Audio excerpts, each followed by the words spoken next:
We at Vault-Tec have prepared these educational materials for you to better understand the 7 defining attributes that make you special. Our next area of attention is intelligence. Welcome to Fallout 4 Part 4. Your crimes have gone unpunished for too long. What the hell's wrong with you? Well, nothing a few bullets won't cure. You mess with me. I see you looking round the corner. This week we're going to be talking about level design, character rebuilding, and a couple unexpected parallels along the way. First off, as the Silver Shroud, I have a brief shootout.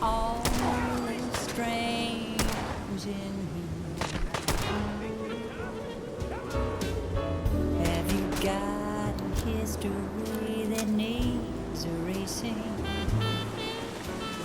Did you come in just for the beer and cigarettes? A broken down dream you're tired of chasing. Ooh, well, I'm just the girl to make you forget.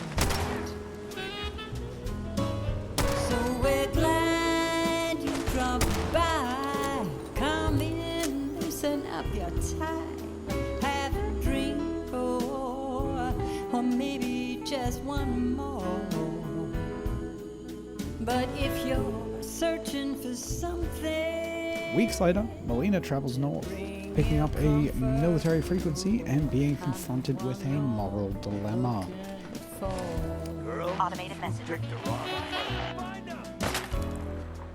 Subscribe Halen and Reconnaissance Squad Gladius to any unit in transmission range.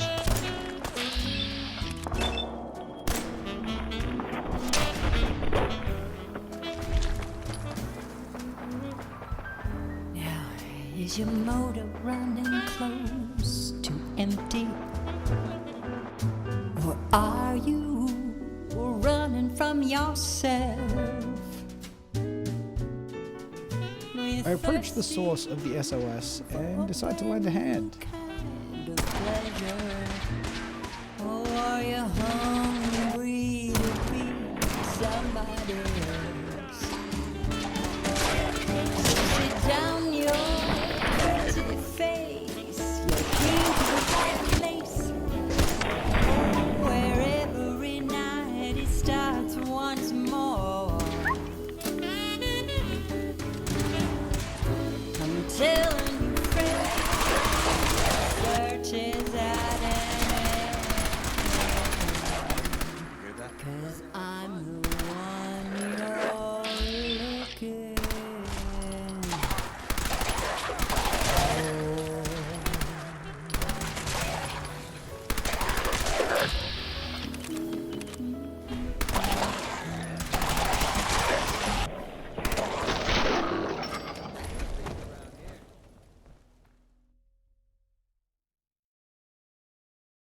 With all the talk of physical survival in the wasteland, you may forget that sometimes it's survival of the smartest.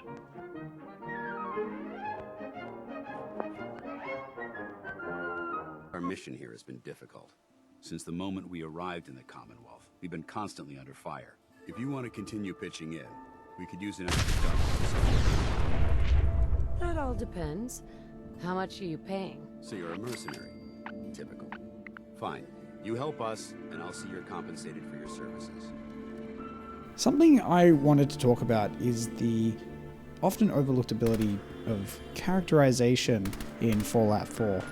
Yes, you're locked into a default start, but it's up to you to choose what you do with that setup. I think it's a testament to the writing that most players are compelled to find Sean from the get-go, not realizing that you can simply ignore it.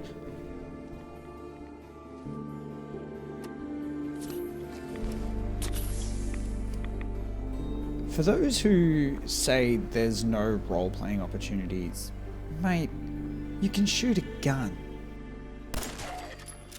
I'm from Australia, so this may be a profoundly privileged stand, being from that where I live we have this beautiful thing called gun control. Explaining such complex topics is beyond the scope of this video, but when you get given a gun and you're allowed to shoot almost anyone, your actions can say a lot about the character. I remember one time I genuinely reacted to a passive NPC with an instinctual shot to the skull, killing them immediately thanks to the balanced headshots mod, and claiming their settlement for my own. There's even role-playing opportunities in VATS. How are you going to shoot this enemy? But regarding characterization, with this run, I personally enjoyed giving the early game some breathing room from the plot, giving me the ability to figure out who this sole survivor is. Molina is tough as nails, but I had to work to that status. Starting off at a solid strength 1 on the special stats, I've progressively sunk more points into strength to make this sole survivor a more well-rounded wastelander. I really like doing this opposed to starting at a high strength level, because you really feel your character become stronger. Not to mention, I have a tendency to get a bit creative when I'm backed into corners, and when you start the game weak as piss, you're expected to get clever. And that dovetails me perfectly into my next point. Charisma builds are crazy stupid fun, and when paired with this leveling strat, can result in some very fascinating and layered characters, with a healthy dash of headcanon for good measure.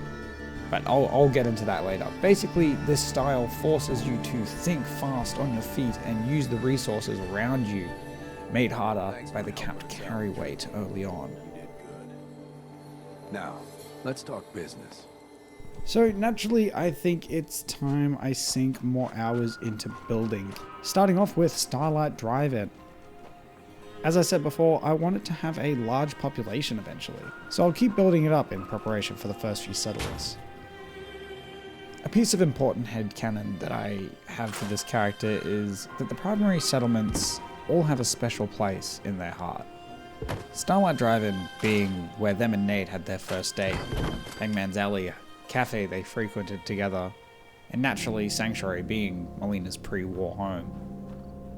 Headcanon aside, but on the topic of settlements, since we last met I've added several amazing building mods to my load order, including Snappy House Kit, Snap and Build 2.0, CVC Dead Wasteland, and Static Objects. All of these together giving an amazing array of items to select from for building, being backed up by Place Everywhere, which I was initially against using, but now I've tried it, I'm never going back. And finally, the amazing mod Conquest. Get to that a little bit later. And with all this together, I started to get a familiar feeling.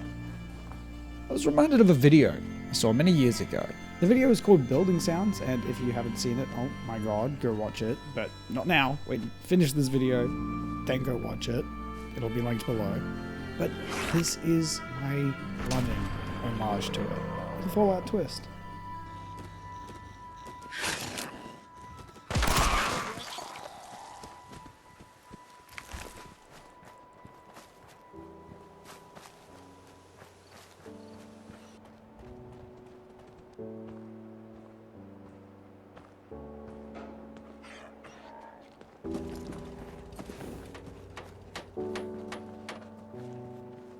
Crop's been growing pretty good lately.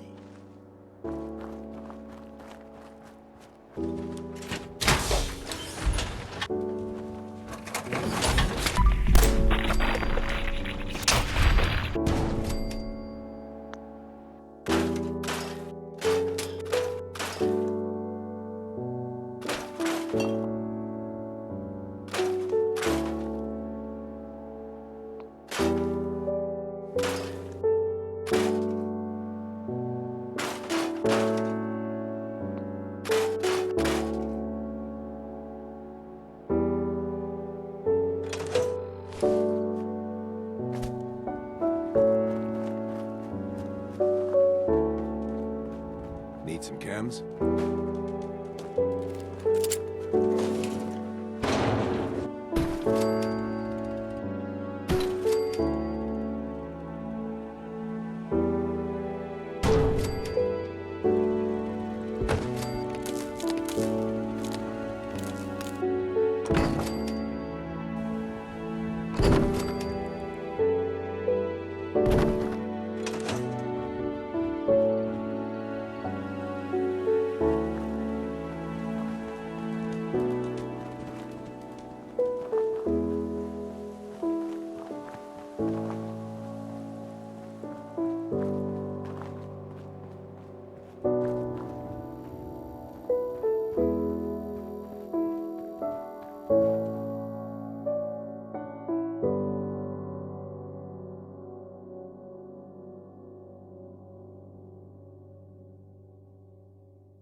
I don't have many words to convey this feeling, but I think this montage gets the point across better than I ever could have. Copyright pending, the use of Sweden. If not, there's shorts to prove the point.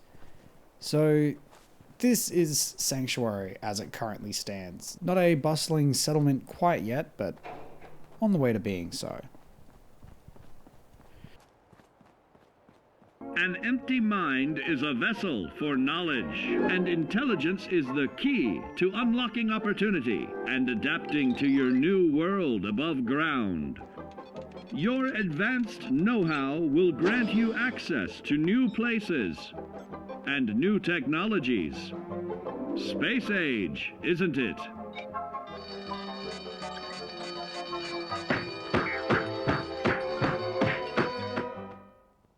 I punished Marcy for the crime of being extremely unpleasant and send her off to Hangman's Alley for defense, and then head over to Red Rocket and start tinkering away. When I'm suddenly rudely interrupted. Let's do this. Time to die.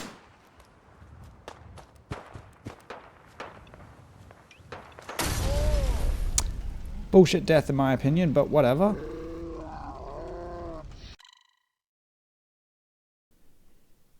Thankfully, I saved before I left, otherwise all that building at Sanctuary would have been lost. At this stage, I'm pretty annoyed I have to do this tedious shit again, but I slog through it and get everything back to the way it was prior. Heading back to Red Rocket. I'm on it, General. The plan here is to make a trading post and stopgap for provisioners. Being responsible for connecting Sanctuary, Starlight Diner, and Tempine's Bluff. Basically meaning a large chunk of the population will be coming and going.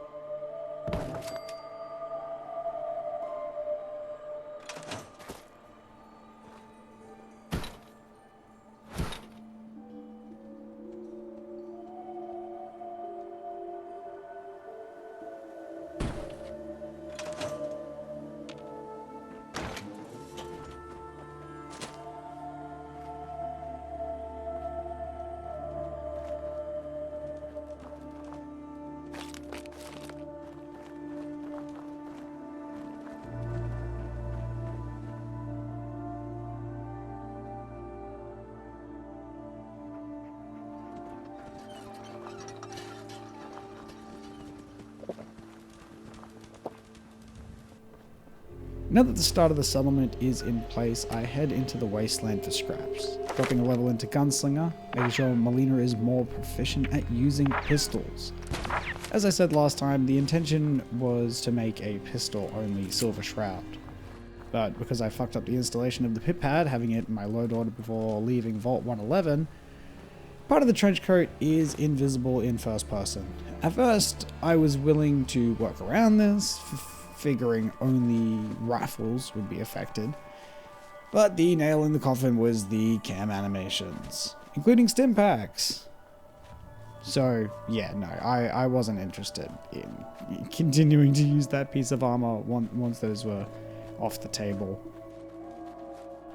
Oh shit, is that Outpost Samonja? Doesn't Old Mate have a fat man? I'm feeling eyes on my back.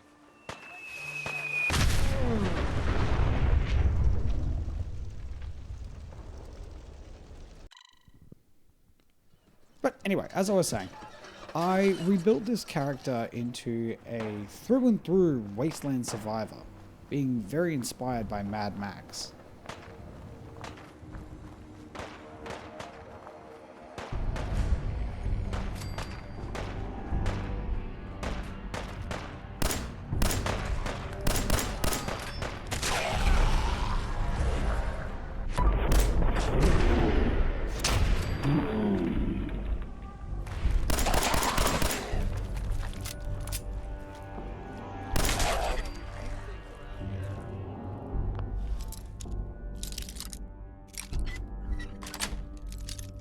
Nice.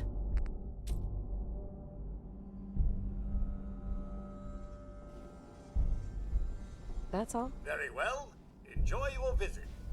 I stumble across these robots and burn about 30 minutes of time with them, and to be honest, it was a bit of a bore. But I did manage to capture this really interesting character moment. Do I look like I have time for idle chit-chat?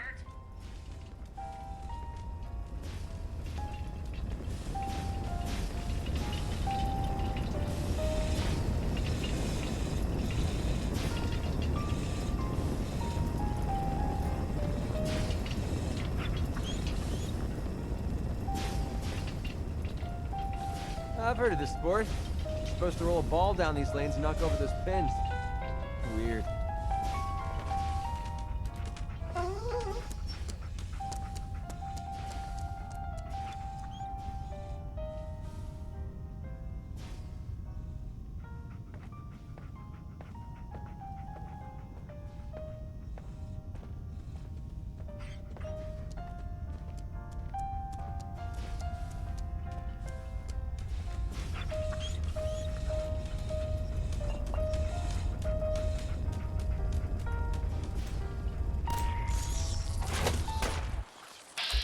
Very small one, but the kind that comes to me while role-playing in this world. A longing for a time before, a nostalgia. We're splitting all that, right?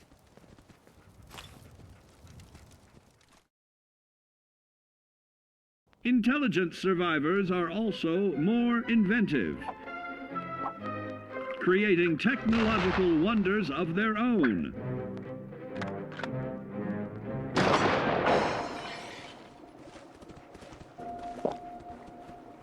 Hey. Well? So, my plans moving forward with this character is to progressively build them to a multi-class gun nut, wielding a wide arsenal for any foe they could encounter. So regarding my special stats, I want to build towards a strength 8 over time, get to intelligence 6 as soon as feasible, and when I can, sink points into endurance. Naturally, I'll be picking up traits along the way, but my focus is a long-term character that can get me well into the late game.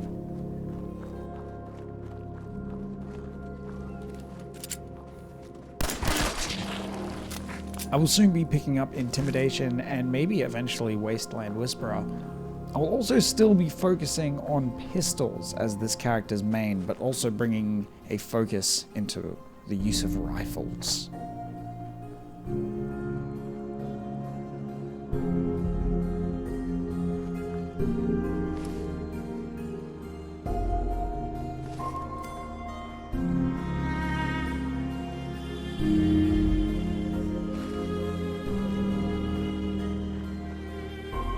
Since the last part, I've continued to mod my game. I'm sure you've already seen. I'll have the load order in a document probably this time because it's, I think it's probably going to be too big for the description. I was like 2 words off the maximum last time. But the most important one right now is the camping mod, Conquest. Man, what an absolutely fantastic mod. I was recommended to use this by one of the commenters, and yeah, no, you were right, dude. This is the way to go. This is how. Yep, this is gonna be in my mod load order forever. Thanks, man. I'll put your YouTube thing up here. There. More will be done with it in the future, but this is its humble introduction to the series. I really enjoyed using it, and it's a very responsive and intuitive mod. I'm looking forward to seeing what my campsites will evolve into. I head up a small hill to a part of the game you may be familiar with. I full well know what's coming, but I do like playing without meta knowledge. Going to a place when it seems right for the story and not necessarily when I'm ready.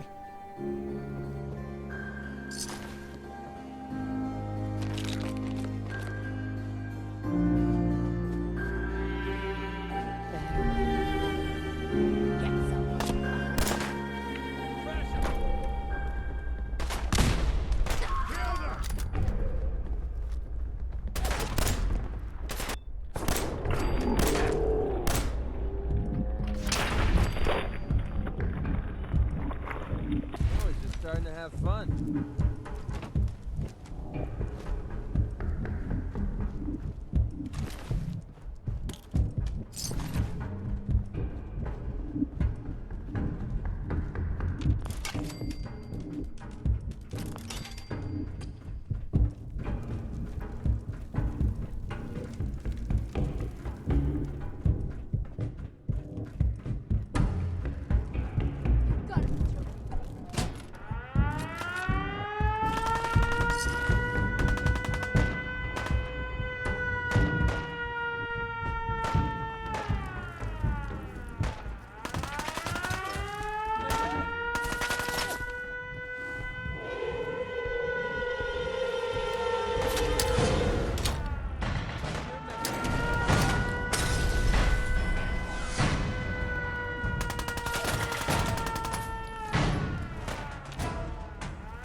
Fallout 4 gets a lot wrong, but this is fucking peak level design. Like, goddamn. What I love about this fight is that not only are the odds stacked against you, but there's so many places to run, which is how I prefer to fight a Deathclaw. Most of the time, they put you in an interior with these beasts, but I really think they're more fun to fight in a large environment. Oh, and if you didn't know, there's two.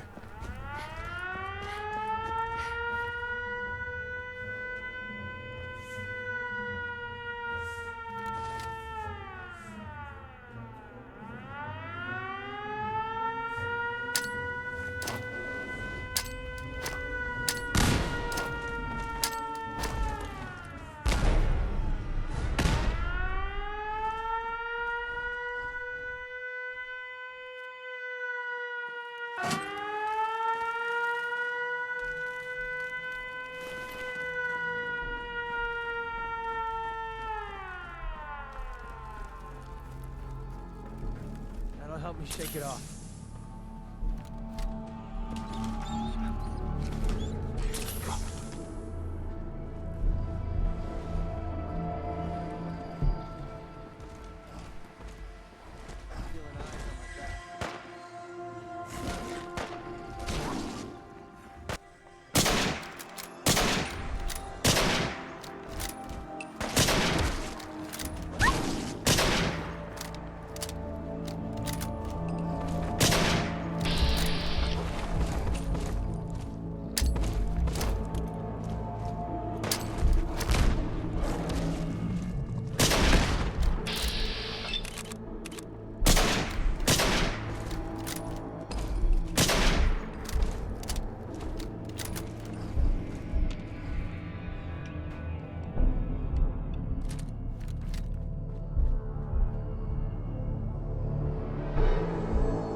This has been Fallout 4 Part 4.